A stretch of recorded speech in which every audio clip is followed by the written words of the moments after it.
Hello and welcome to Screen Fever. My name is Adam Barnard and I'm joined today by Jackson Smith for a special discussion about Solo, a Star Wars story, which is coming out in cinemas later this month. Solo, or then untitled Han Solo anthology movie, was first announced in 2015 with writers Lawrence Kasdan and John Kasdan and directors Phil Lord and Chris Miller attached to make the project come to life.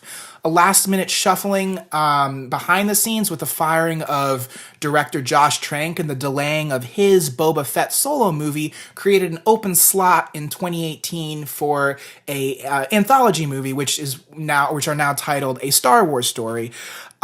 This was announced again before The Force Awakens.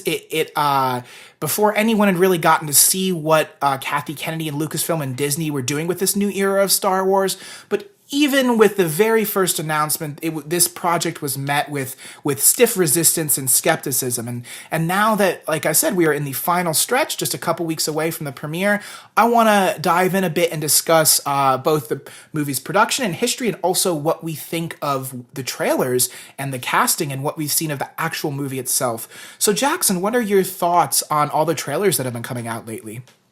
I just want to preface this by saying I at least understand the resistance from Star Wars fans towards this movie. You know, Han Solo is a character that Harrison Ford essentially created. You know, the character's DNA is so intimately intertwined with his own on-screen presence and his persona that casting a different actor in the same role for a different movie, I can understand the resistance and the hesitation to go on board with something like that.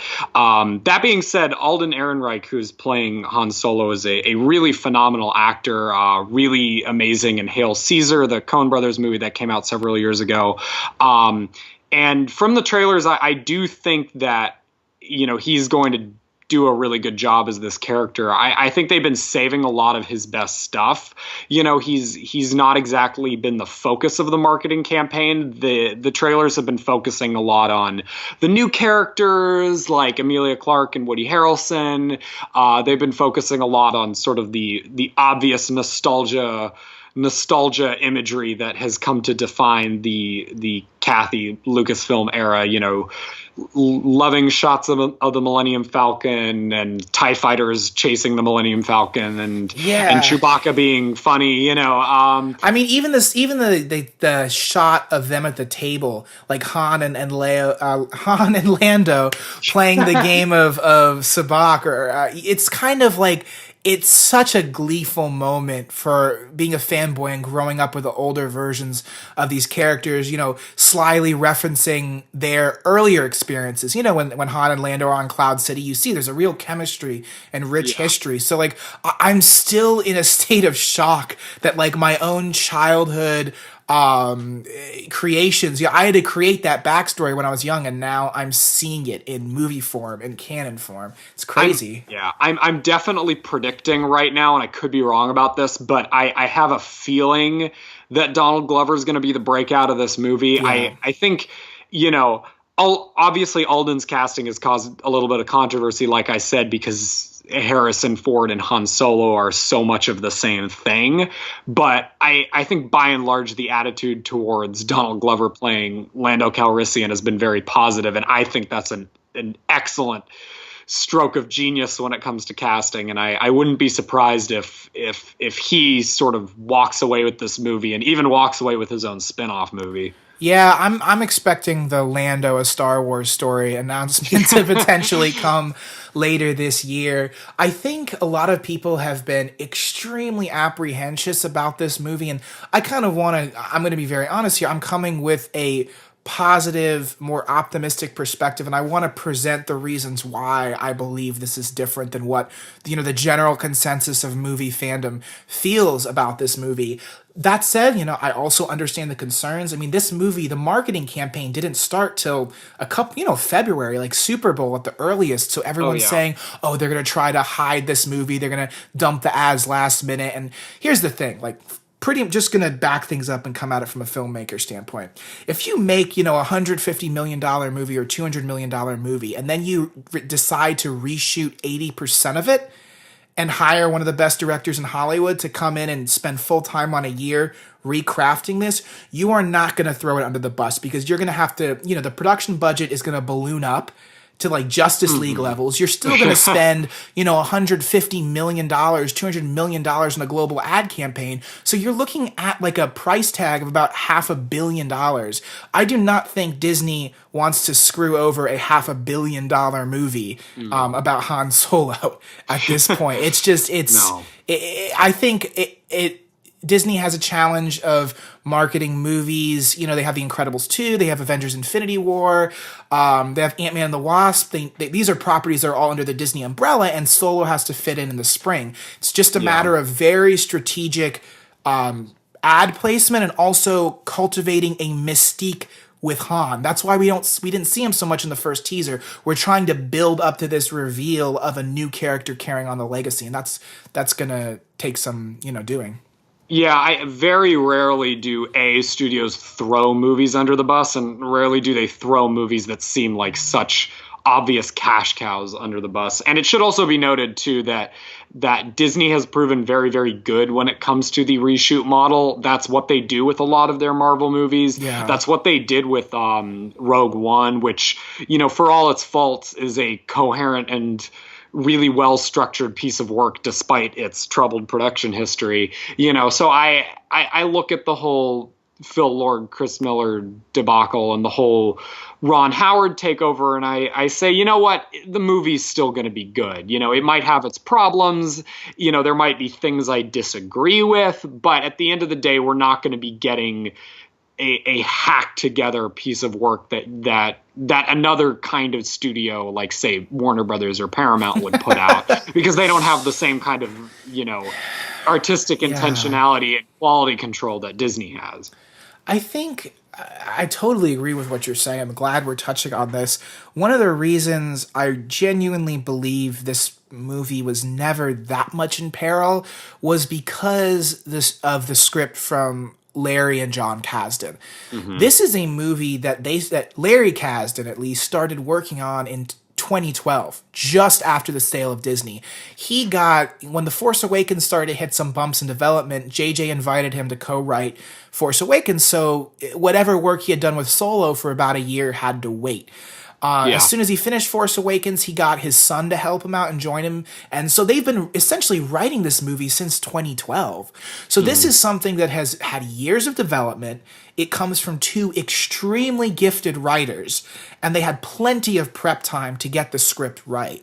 Mm-hmm. This is an issue that Phil Lord and Chris Miller had not dealt with a movie of this scale. They did not specialize in, visual innovation in terms of storytelling. So one of the issues I read from the articles is that they didn't get enough setups or shot choices or variety of shots. And even the shots that they did do, they moved very slowly on them, and they encouraged too much improvisation, which created an uneven tone. Larry wanted it spoken as written. He didn't want any improv. He said, they gave them months of time the directors, months of time to weigh in on the script. What do you want in this movie? What do directors are allowed to have a say even in fully crafted screenplays. So when production comes around and characters are goofing off and saying things that are maybe off color, and you're trying to cut together a movie and each scene feels like a different comedy routine that's not even very well shot, no matter how damn good the script is, you're going to look at the whole assembly cut and you're going to go, holy crap, we're in trouble. Like, this is nowhere near as precise and even as a Han Solo film needs to be. And that's where, the directors weren't playing game with Lucasfilm. So they said, all right, if you're not going to help us fix this, kind of, I don't want to say mess, but it had to be somewhat of a mess for them to get the boot and, hire Ron Howard, who's very much a precise and intentional filmmaker. Yeah, I mean, the Phil Lord and Chris Miller are writers as well. Like, they are screenwriters, but Lawrence Kasdan is the screenwriter with a capital THE. I mean, this is the guy who wrote Empire Strikes Back. Raiders of the Lost Ark. I mean, this guy invented a lot of what we know as Hollywood storytelling today. And I think that particular mix of people was just a bad idea. And my only sort of real quandary with this movie is that the producers and Kathy Kennedy weren't able to see that from the get-go. You know, I mean, like you watch the Lego movie or you watch 21 Jump Street, and like these movies by these two directors, and they're amazing, but they're so subversive and so almost hostile to their own ideas, which is part of what makes them work, because, who wanted a 21 Jump Street remake? That was something nobody asked for. And that's exactly what made that movie funny, is because it recognized that. Whereas I think that kind of self-deprecating humor is not something that serves the Star Wars universe very well, because the Star Wars universe is such a precious thing. I mean, we're seeing that in all these movies that have come out. There's such a care and such a reverence towards the material and towards the visuals and the storytelling that I think to bring in two sort of two really off color and stoner comedy, stoner comedy directors into that sphere, it wasn't going to breed the best product. So whereas by contrast, Ron Howard has been around for since Lawrence Kasdan's been writing, and has experience with all of these people, clearly knows where to put the camera, and absolutely. I think he's going to give us a good movie. Totally. I will also concede to the fact that part of the reason fans might feel very hostile towards this project is because it's such a depressing debacle to follow. I mean, if you look at the interviews they were giving at Star Wars Creation, the convention, Kiri Hart, who's a producer on this movie, said it was Lawrence Kasdan who was very vocal about bringing Phil and Chris on board. So the guy who wrote the script essentially handpicked and lobbied for two directors that he had to vote to fire after the movie was essentially, after they were done shooting his script. It's so sad, because here's the thing. I did not say this earlier, and I feel very guilty for not putting this out there. I love Phil and Chris. I think they're wickedly talented. 100%. I mean, you and I, when we were at college, we both saw 22 Jump Street and Lego Movie together in the same year. And they were so much fun to go to. I laughed till I cried, and we went out for ice cream afterwards and just had the best night seeing these movies. But like you said, the Lego Movie and the storytelling in the Lego Movie, the aesthetic and the storytelling and the assembly of a Jump Street movie, which a lot of it, even plot-centric elements, are improv during the shoot and then spliced together in the editing room, for something as demanding and precise as a Han Solo prequel. It's not hard to see how this relationship was doomed from the beginning, even though, Larry and Kathy really wanted Phil and Chris. So it's bad management on their part. I hate to say it. Yeah, it is kind of poetic, too, that Ron Howard is our director, being that, he's worked with George Lucas. Oh, yeah. Worked on American Graffiti. Like I said, he's got a lot of connections to this world. And I think the Star Wars franchise is still in a place right now where it is discovering itself. It is discovering how to exist in the 21st century. Well, in this decade. The prequels were in the 21st century too. Yeah. But it's really still in the phase where I think it's trying to find its footing. And when you're building a cinematic universe, which is what they're doing, I think you have to establish consistency, and you have to establish, a consistent tone and aesthetic before you can start really, really playing around with it and really, really subverting it. So maybe if this Solo movie had happened 10 or 15 years down the road, it would have made more sense to have Phil Lord and Chris Miller direct it. But at this point, I'm like, Ron Howard was probably a good choice from the get-go. One other thing I really wanted to dispel before we moved on to the last part of our discussion is this notion that reshoots are always a bad thing. And yes, if you're reshooting something, it means that what you got the first time maybe doesn't work or is outdated or had to be changed for some kind of spontaneous or progressive story choice. But I mean, there's no way to know what a movie with a certain cast, you cast Alden Ehrenreich, Donald Glover, that's great. You might have them read together, but until you start to assemble a movie seeing them, you never know where the deficiencies are in the acting choices or the tone. You know what I'm saying? So this is like the ability. A director change is traumatic, but the ability to go back and reshoot is actually a gift. And it's something that, to a lesser reported extent, movies like Avengers and Captain America and The Force Awakens even go through weeks and weeks and weeks of reshoots, because it's what what the storytellers need to deliver their best product. And they do, I mean, all those movies you mentioned are good movies. They work, and they're functional, and they're entertaining, and probably wouldn't be had they not gone back and fixed their issues. Certainly. I'm also really excited that this movie is going to progress into visual territory. I believe, personally, visual territory we haven't seen before. The cinematographer they hired, and I got to be clear, he was there for both directors. He worked on this movie for almost all of 2017, and I think his work really shows. His name is Bradford Young, and he's done movies like Arrival and Selma and A Most Violent Year. And he has this really, and I want to get your take on this, Jackson. He has this like gorgeous, naturalistic, low light, dark ability to capture scenes. I have not seen this in a live action Star Wars movie ever. I was shocked when I found out Roger Deakins didn't shoot Arrival. After I saw it, and I was like, wait a minute, you mean that wasn't Roger Deakins? Yeah. So the fact that anybody can, even come close to that level of talent behind the camera is really, really impressive. Like I said, with the trailers, it looks like a really good movie just in terms of the look. Again, I do think they're saving a lot. I do think, the nature of the Star Wars marketing campaigns is to kind of, keep a lot sort of tucked behind and saved for the mystery for box. Audience. Yeah, we'll save for audience to experience the first time in a theater. And so while the shots that we've seen and the stuff that we have seen looks really good, I can only imagine some of the really cool images that Bradford Young has cooked up that they're saving for when the movie comes out. The iconography I've seen so far is really special. Like the scene, I'm not sure if you've seen this trailer, but there's a scene where Han's driving his speeder through the Corellian urban sprawl at night.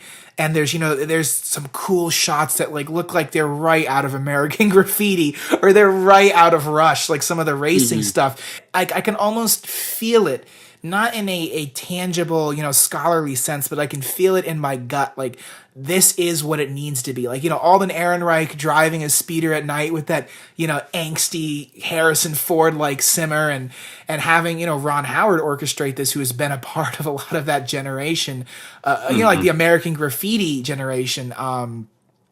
It feels so right. And I was listening to Collider podcast, and they pointed out, one of the most troubled or some of the most troubled movies ever are like The Godfather and Apocalypse Now. Now, I'm not comparing Solo to those movies, but I'm just saying a troubled production does not mean it's a failure. In fact, many special things have come out of troubled productions. Totally. Well, anyways, I want to go ahead and talk a little bit about how we think this movie is going to be received. We're a couple weeks out. I think early tracking is in. Don't remember the specific numbers, but it's definitely looking better than it was a couple months ago when people were out for blood. Well, when we'd seen less of the marketing too. I mean, like any box office prediction improves the more of the movie. The more you are into a marketing campaign and the more of a movie you see. And I think we've gotten a lot, and we've basically gotten all we need. There's billboards up everywhere. We're getting TV spots. Like, I think it's now is a pretty good time to gauge how it's going to do. And personally, I think we underestimate how much people love Star Wars in this country. I think it's going to have a very, very big domestic opening.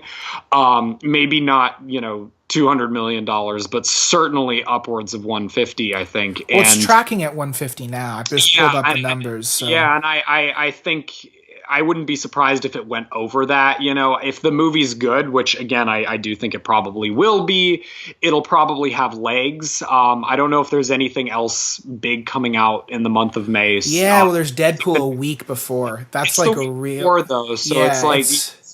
So I up until I think maybe Incredibles 2, I think that it's got a lot of potential to top the box office a couple weekends.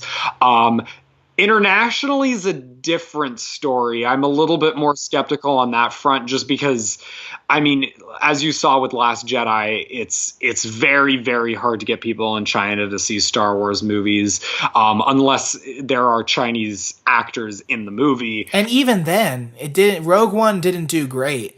I mean, it's been a steady decline. It's like The Force Awakens is the highest gross in China. Then it like halved its, it fell in half for Rogue One. And then it fell even further for Last Jedi. I mean, I think if I remember, it only made like 30 or 40 million in China, which is 41. Yeah, which is depressing. It's pennies in terms of global blockbuster. It is. And that's a huge market too. I mean, Force Awakens would have had granted, 10th highest grossing movie of all time isn't anything to complain about, but I do think it would have had even a better run if it had at least made 100 million in China. But that all being said, it never underestimate foreign markets. Foreign markets can be unpredictable sometimes. This is a Star Wars movie, but it is also a fantasy space heist action movie, and yeah, that's true. Might have a little bit more cross-cultural appeal than something like, Last Jedi, which was just a, Star Wars movie. It's a real space opera, yeah. Yeah, but, I would say, if things are going good, it might make just $1 billion, maybe a little bit under, but even then, that's still a profit for Disney. So I'm going to go ahead and say $150 million for the opening weekend domestically, $450 million for the entire domestic run, and then maybe another 400 or 450 worldwide. So I can see it coming close to $1 billion, but this is not going to be a blockbuster like, Force Awakens or Last Jedi was. It's a little more niche. I think good reviews might propel it higher or even past $1 billion if there's a just incredible word of mouth, which Star Wars movies often have. We'll see. I think it's going to do well. It is not going to be thrown under the bus. It is not going to be some cataclysmic failure. And people are still going to care about this movie. And if what we've seen is any indication so far, we're in for something different and a real treat. Mm-hmm. Well, anyways, thanks for joining us for this special Screen Fever discussion. We look forward to see you next time. Like and subscribe if you enjoy our channel. And here's to many more discussions and podcasts with you, Jackson. Amen. Thanks again for joining us, guys.